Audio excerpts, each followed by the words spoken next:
Hello, this is Shlomo Zalman Bregman from BregmanSuccess.com. I have an important message right now for all of the singles and daters out there who claim that they are seriously seeking a spouse. I want to tell you, and I'm not speaking to any one person in particular, but I'm speaking to most of you out there. Most of you are in prison, and it's a very sad thing. Most of you are behind bars, and it's sad because I know you. And I listen to you when you reach out to me for advice or direction, to mentor you and help you and introduce you to other quality singles and give you a little bit of clarity. A lot of you are behind bars in your dating life, and it's sad because you are the one who put yourself there in the first place. You weren't arrested. You actually walked into the county jail, walked into the cell, slammed it shut, locked the key, and then threw away the key. You did it to yourself. And let me explain to you how that happened for you. There's two main self-imposed dating, or what we call in Hebrew, a Shidduch, prison that you put yourself in. Prison number one, you put these ideas into your mind as to what is acceptable for you, exactly what you need and require in a spouse. I have another video or two about this. Maybe I'll link to it after I post the video. But you walk around probably with a very narrow perspective as to what could work, what is possible for you, what your future husband or wife will be like exactly. And when you walk around with a teeny tiny range of what could work for you, don't be surprised when you find almost nobody walking planet Earth who's able to fit into that very rigid definition. So I understand you want somebody who's Jewish or of a particular religion, no problem. You want somebody within a few years of you age-wise, I got it.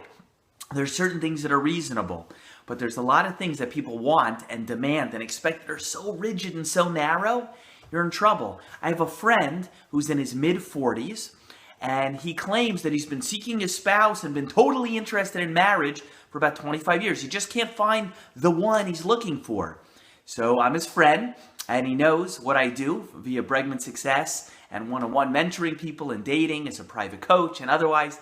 I go through with him his list of requirements, and I try to tell him again and again, don't you see, my friend, it's so narrow what you're looking for. Who walking God's earth could fit into that? And even if they could, you haven't found that person. Maybe it's time to expand the search terms a little bit.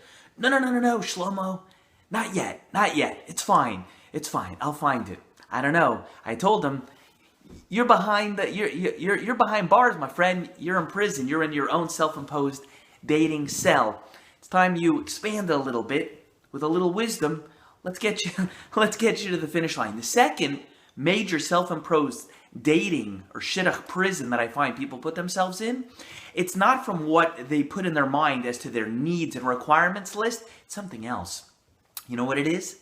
It's the expectations that they feel other people have for them as to what is suitable and what will pass for a spouse, and they will not allow themselves to fall for, whether to fall in love or to proceed towards marriage with someone who's ostensibly a great person, but is not going to meet the expectations of everybody else.